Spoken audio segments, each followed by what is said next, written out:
Welcome, I'm Catherine Brunch of Canine Support, and we are still celebrating 50 years of Tellington TTouch. Today I'm joined by marvellous Tina Constance. Welcome, Tina. Hello. Hello. And today I want to speak to you, Tina, about how is T-Touch bodywork different to massage? That's my question. So with the body work that we do in T-Touch, we're looking to influence the nervous system and work with fascia, not to go in to the muscles. So it's a very light contact. So it would be described as a light pressure touch that we're doing. Mm. So it's not a really light touch that would be like a fly landing on them or something. So it's actually making contact. And what we're looking to do is move the skin. And we do use a light pressure, but it is enough to just move the skin. And we're not actually kind of doing rubbing and getting really deep in for massage, isn't it? And we to try and help people to understand what kind of a pressure scale we use within T-Touch, we always have like a 1 to 10 scale, don't we? So one being the lightest touch that we can do, 10 would be a real hard touch. But within T-Touch, we only use kind of a 1 to 4 pressure on that scale. Can you describe the difference between 1, 2, 3, 4 pressures for us and how people might be able to try this on themselves so that they can experience it for themselves? Sure. And I think sometimes with you mentioning the pressure scale, people may say then if you're only using like 1 to 4, why have you got 1 to 10? And it because it does depend on where people are coming from. So if they're used to using a lot of pressure, like deep tissue massage and things, they may be thinking of, the most pressure they could use would be a 10. So that's where if we actually say we're only using a 1 to 4, it actually starts to give them an idea of how light we are actually going. Yeah. So yes, we've got a scale of 1 to 10, but we wouldn't ever go to that end. No, but we need to know, don't we? We need to know that kind of really light, really hard, and then where are we within that kind of scale, isn't it? Exactly.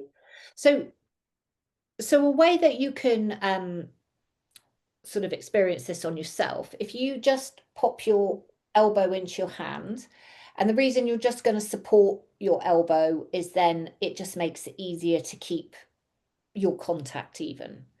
And you can either do this on your cheekbone or the space between your eye and your cheekbone, or you could do it on your eyelid. So this is wherever's going to feel most comfortable for you. Because some people, if they've got contact lenses or they don't like to be touched around the eye, they're going to be like, ew, not trying that.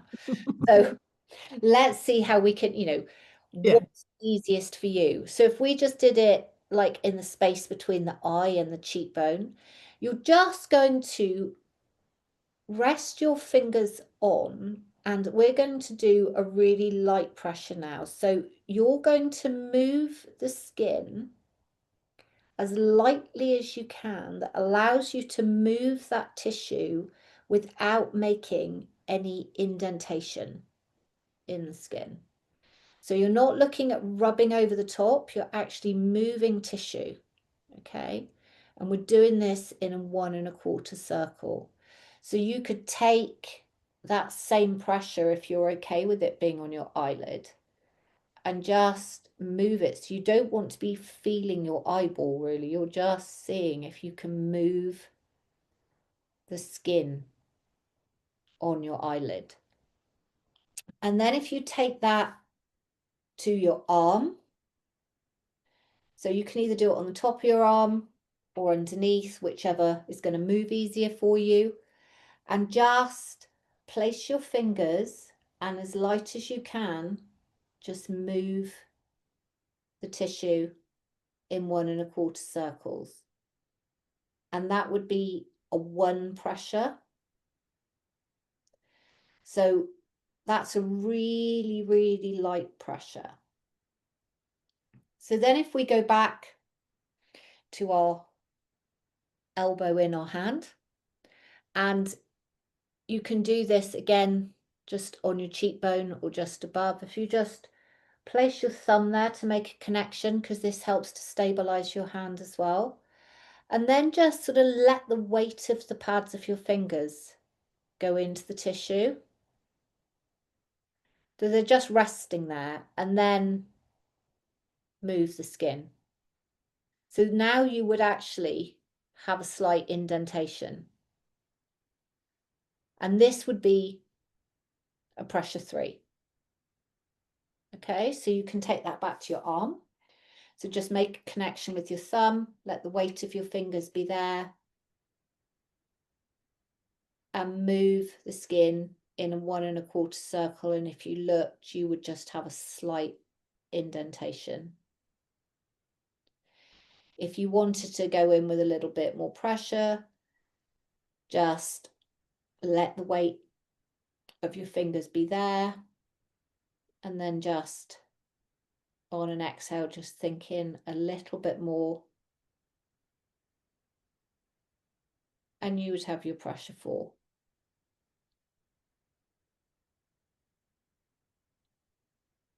Amazing. So it's incredibly light. Mm-hmm. Well, not always, but it is light. But it also means that for dog owners as well, they don't need to know anatomy and physiology. So it makes them really, really makes TTouch really easy for dog owners to learn as well, to do with their own dogs, isn't it? To do, yeah. It's really user friendly. Yeah. Yeah. That, absolutely that. And what are we trying to achieve when we're using these light pressures with our dogs? So if we just even think from a basic level, that starting to be able to move the skin and get some movement within the body, you're helping to release tension in those areas. And if you can start to release tension in those areas, you're going to get the dog to feel more relaxed. So you could help bring them out of a high state of arousal or fearfulness. So bringing them back into the parasympathetic nervous system. Absolutely. And it's the non-habitualness as well, isn't it? Especially the circle and a quarter touch. Some of the others as well, but the circle and a quarter touch is just something that is unusual for our dogs, isn't it? That can really just bring more awareness to their bodies. And it feels nicer as well if you do it on yourself. So just taking like whatever feels comfortable on your arm. So whether it's, a pressure 2, pressure 3, whatever, or you might prefer a pressure 1, and just moving the skin. Sorry, I've got thumbs up now. Oh, oh, we love all these little things that Yeah. happen. So just moving the skin in 1 1/4 circles. So you start and you finish your circle with a slight lift. Yeah. And then you can just make a connection and move to the next one, or you can take your hand away and place it somewhere else. And I think, You got thumbs up, sorry. oh, we're thumbs upping everywhere Amazing. now. Yeah. Yeah. And I think the pressure will depend on the animal that you're working with, the area that you're working with, and maybe the part of your hand that you have in contact. Yeah, absolutely. And when we think of different breeds, so Remy and Chloe, they're kind of polar opposites. Remy being a bull mastiff, very muscular build. Chloe has skinny little legs. She runs like a whippet. She has a much lighter frame to her.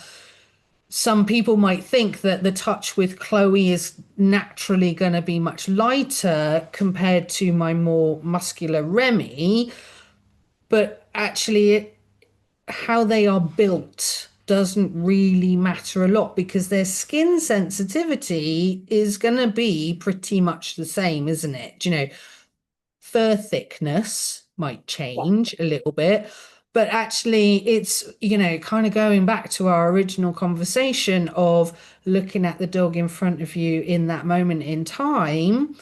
What pressure might they like? And if we do one touch and pause, observe that feedback that they give us and go, maybe that was a bit light, it was a bit tickly, or, you know, maybe I'll go a little bit to maybe a pressure 3 or something instead. So it's not kind of like, well, we would use a pressure 4 with a bull mastiff and a, you know, a pressure 1 with a whippet. It's not like that at all. It's very much depending on that animal in that moment in time. Do you think?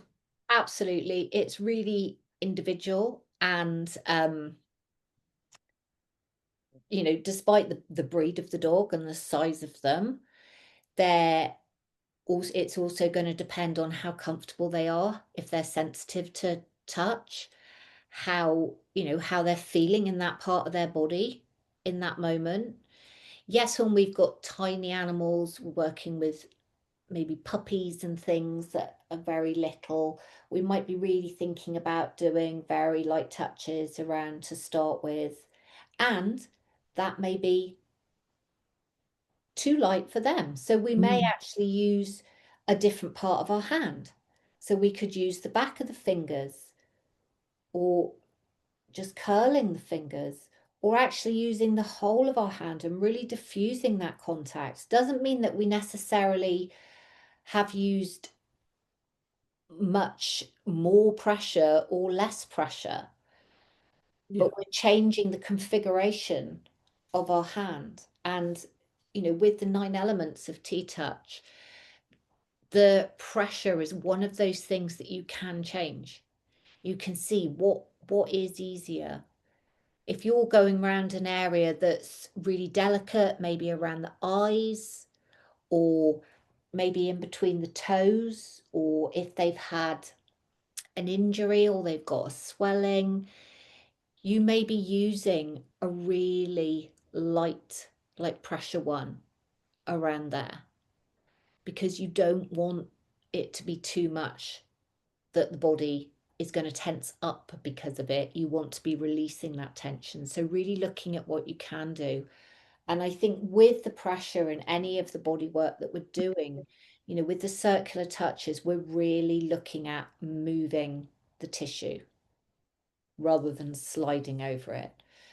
So, also see what's comfortable for you because sometimes it's not so easy to get that really light pressure with your fingers, especially if your fingers may be a little bit stiff or cold. Yeah. Um, so just moving to the back of the hand might be easier for you. Yeah, and that's the, you know, another of the amazing things of TTouch is all the different touches that we have using different parts of our hands, using different parts of our fingers, how that in itself gives a different sensation to the dog. Whereas, you know, they might not like kind of fingertips, like you say, they might prefer the whole hand, the warmth of it as well, do you know, and then vice versa for some dogs and on some days. Because it's one of those it depends questions. It is, it is. It is, it is. And what makes it exciting, I think, is that we have got so many options because it's something we can change. Yep. That's what's so cool. It's not a set thing from, you know, it's not an ABC thing that you have to follow. It's let's see what we can do and what's their response to it. What's the feedback that they give you? Absolutely. Love it. I love it. So, I have one more question for you, Tina, and this you are not allowed to answer this question with it depends, okay? Have to have a definitive answer. What is your favorite tea touch and why? Oh my goodness, you can't ask me that. Yeah, you can. Oh my goodness. Okay, so um anyone that's worked with me will know that everything is my favorite thing, depending on when I'm doing it. And actually that's true. They're all my favorite. And I That's a cop out. no, it's not. I can you see the stress that's happening to me? I need to do some touch on me because I can't answer this. Give yourself a I hug. I know. I don't know. I like them all. I for different reasons, and that again is what is so cool is Mm, that you will find something and yeah, see what's right for the dog and for you in that moment. And I think yeah, just try different things. Don't get just attached to one. Try lots of mm. different things because yeah, they can actually all be my favorite depending on the moment, and that is true. Well, I'll let you off with that, seeing as you are the TTouch instructor. You're allowed to love them all. No, but it's It actually is. true. I I know. yeah, sorry. I Yeah. don't have a one and Okay. only. No. Awesome. I love it. Thank you, Tina. It has been a joy chatting to you once again, and I will see you again soon.